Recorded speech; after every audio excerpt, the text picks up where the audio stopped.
Azi este luni, 13 aprilie.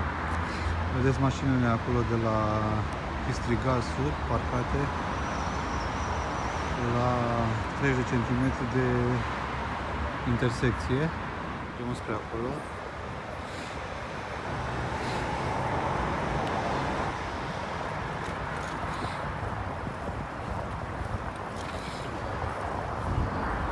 Vedeți ce aproape sunt. În urmă cu un an am făcut o sesizare la poliția rutieră și mi-au spus că nu se confirmă.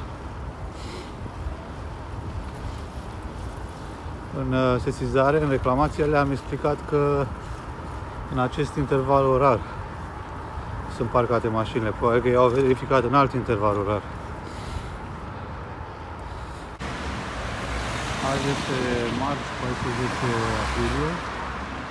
Vedeți în intersecție aceleași mașini de la Distrigaz.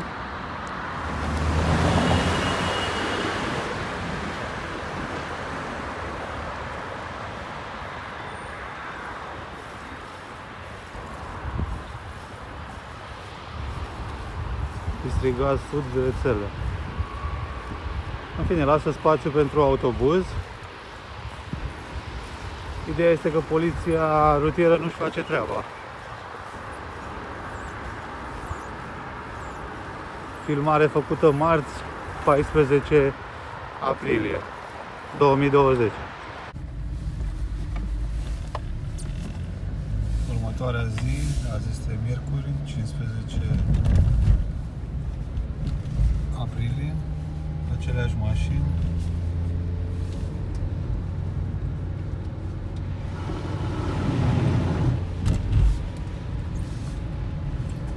Zi de zi aceeași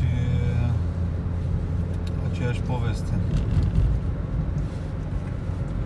Mașinile de la Distrigaz Sud sunt mereu acolo parcate ilegal la mai puțin de 25 de metri de intersecție.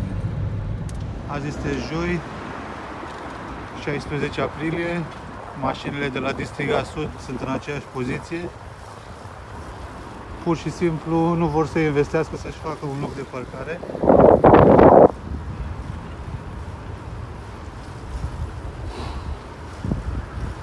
Câștigă și puțin bani.